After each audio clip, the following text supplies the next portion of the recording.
guys, welcome back to my channel. Today we're working on script writing. Anyway, so we're on here today.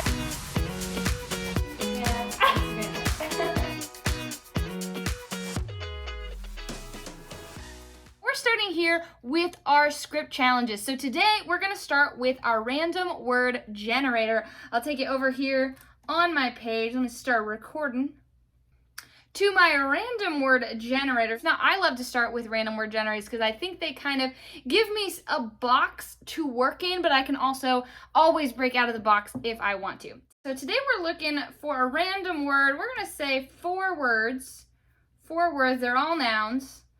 Let's see what they are. Quantity, feature, personal, timetable. Now, I hate these words. We're going to do it again. Physic gift, unlike a bottle? No.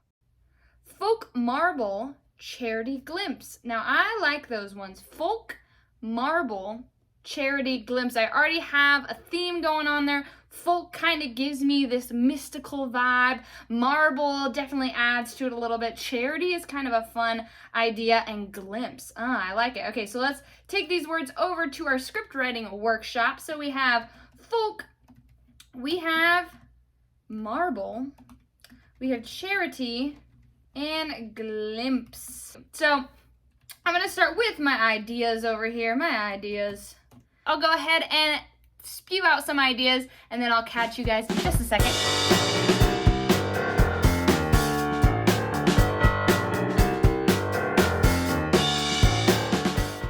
Okay, so I've got 2 ideas here. I think I like the first one better, but I'll read them both to you. So again, our words are folk, marble, charity, and glimpse. And the first idea is a charity auction of folksy and authentic magical looking pieces. Some marble tea sets, some flower baskets, some mythical stories. And the owner of the auction is telling a tale about a young buck. At the auction we get, bunk, I spelled it like bunk, a young buck. At the auction we get a glimpse of antlers over the table. Our main young girl is immediately intrigued. She runs off from the auction to find a young buck. But it's actually a young boy. He's timid at first, but then she holds out her hand and intertwines it with his. He then begins to prance with her, running beside the edge of the forest. He pulls her into all his favorite spots, and she stands in awe at each one.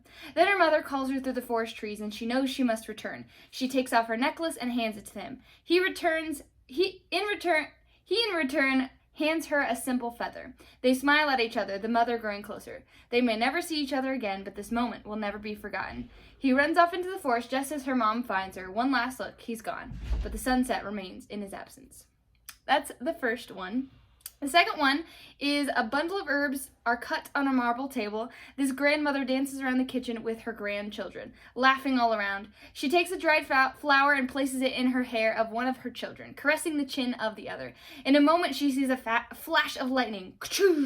The lights go out. The joy that once was turns into fear. The kids scramble about, the herbs getting knocked off the counter. The youngest one sits on the floor in tears, the other 2 running and screaming, trying to find cover under the blanket fort. Their grandmother's demeanor never changes. She calmly walks over to the youngest and picks him up. She leaves the herbs and walks towards the window. She begins to point at the clouds while he buries his face in her clothes. There's nothing to fear, she emphasizes. We're safe in here.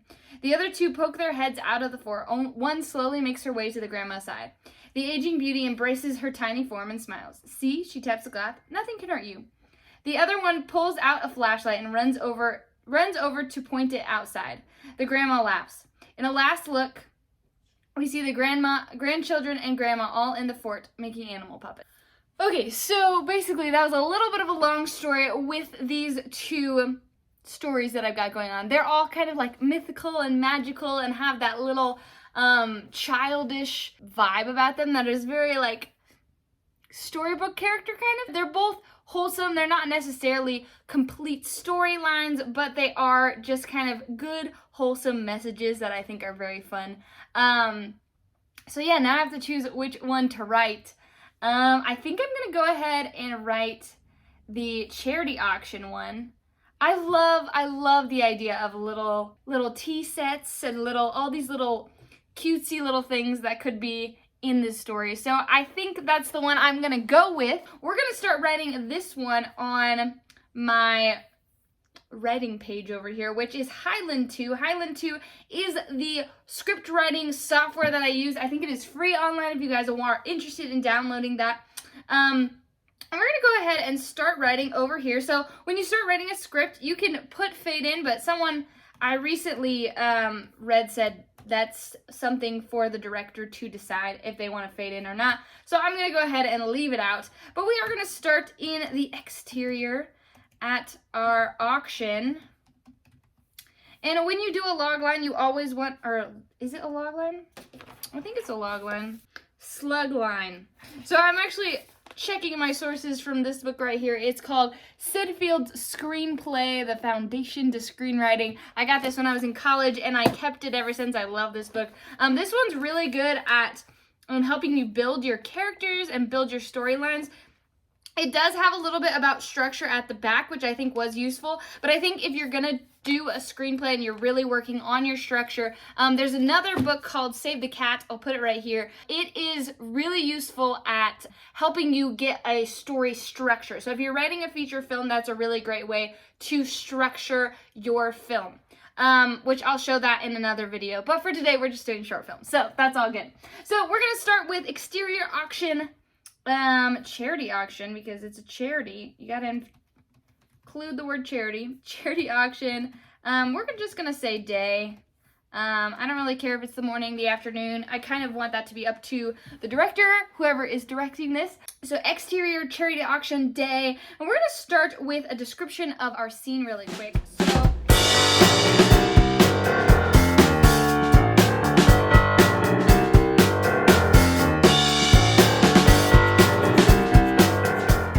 okay, so it is later in the day, and we are going to go ahead and go over the script. So as you can tell, I have some lipstick on.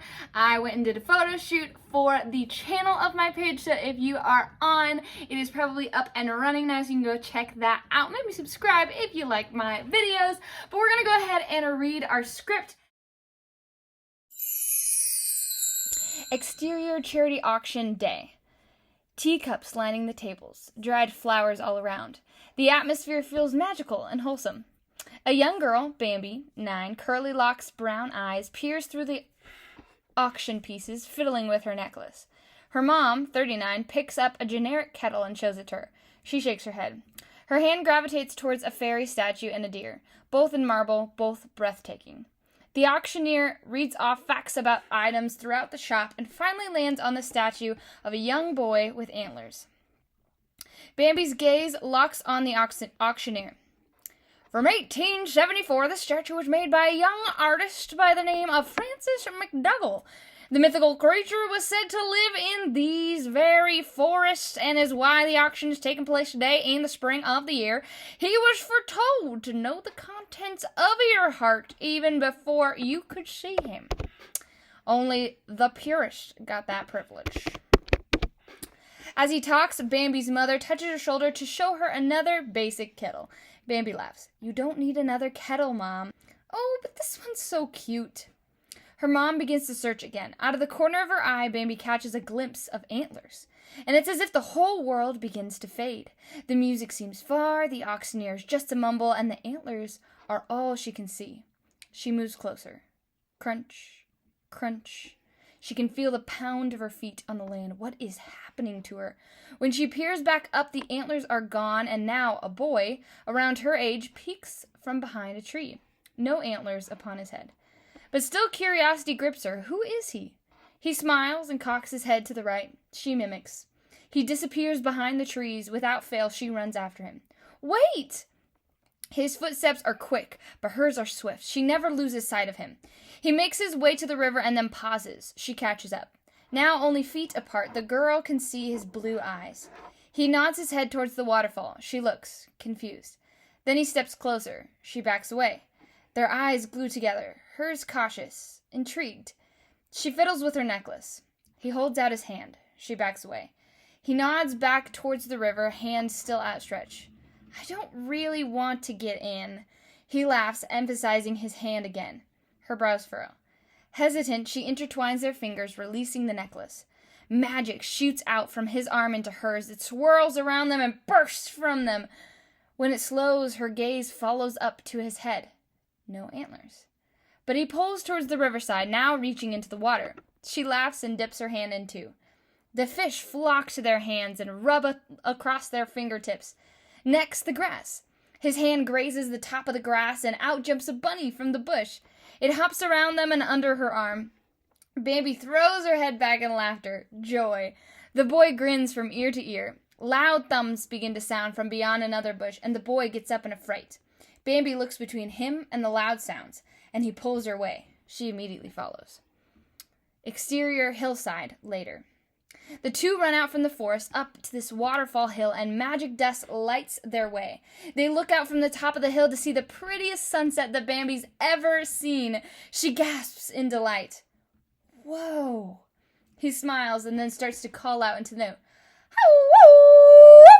She laughs and then joins him. Ow! Ay! Ay! Ay! He laughs at her now. She shrugs and does it again. Ay! Ay! Ay! He laughs even more and then tries to show her how. Ow! Ooh! Ooh! She laughs and shakes her head. Ay! Ay! Ay! He shakes his head laughing. The ground shakes and the footsteps approach again. This time they are paired with faint voices. Thud, thud. The voices sound familiar, but she can't pin them.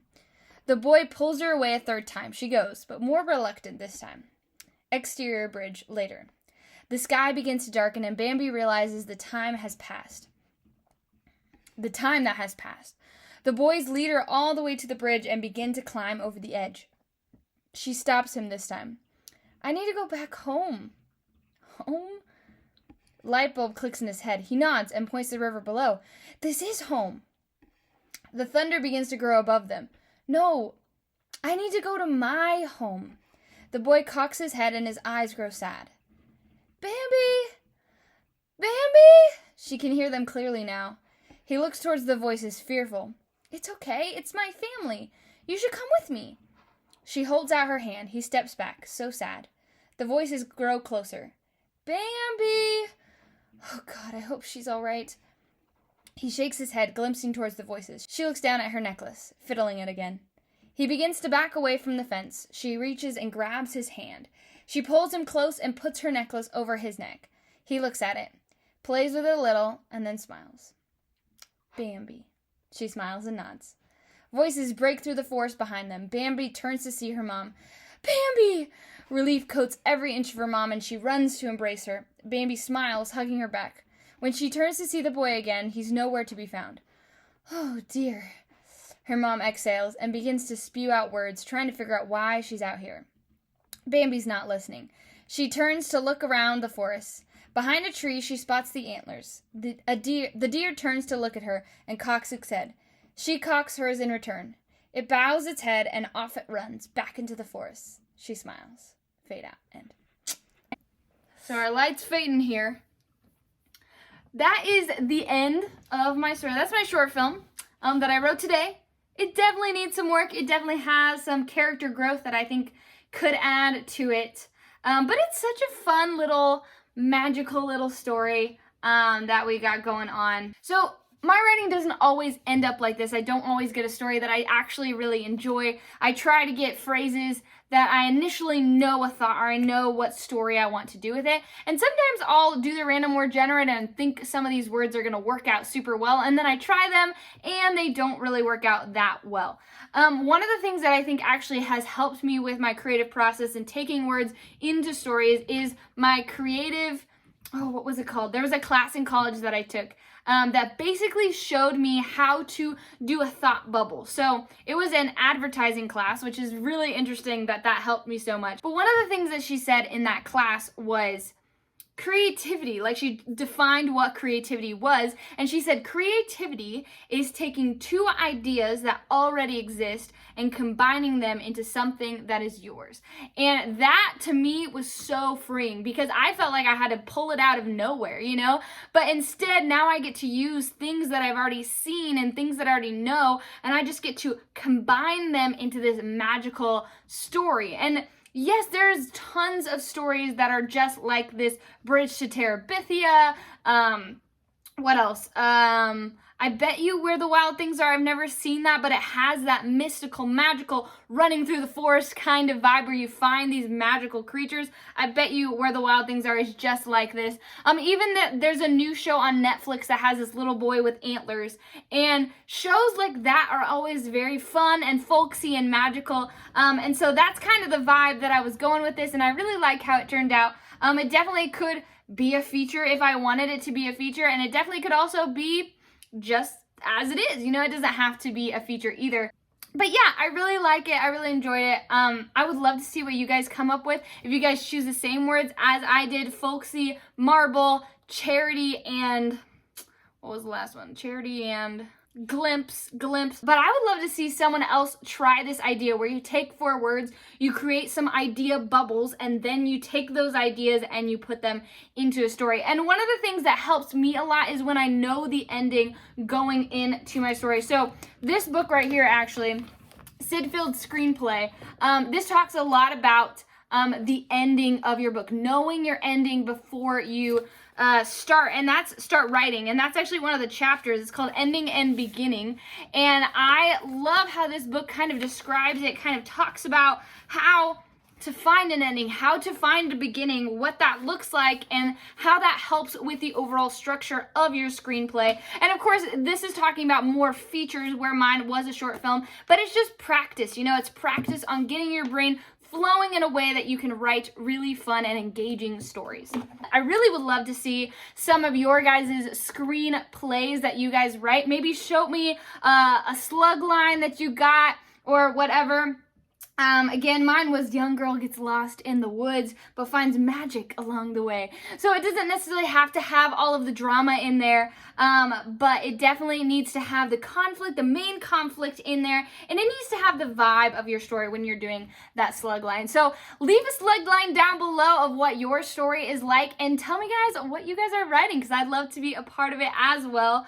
And if you guys have any feedback on this script in general, I'd love to hear what you guys thought of it or what you guys think I could have improved on it. I'd love to hear your opinions. One of the best things about screenwriting is sharing it with people. If you don't share your screenplay with other people, most likely it's not as good as it could be. And so that is what I love to do with all of my screenplays. I have a few people that I always send out my scripts to. One be my brother, one is my other friend. They all write scripts and they all are really good at story structure and knowing the grammatics of screenplay writing as well as character development and all that kind of stuff. So find someone like that or send me a DM, send me a comment about it, and I'd love to talk to you guys more about your screenplays as well. And that's pretty much it I have for today. Join me next week. We'll find something else very creative and fun to do. So here we go. See you guys later. Bye.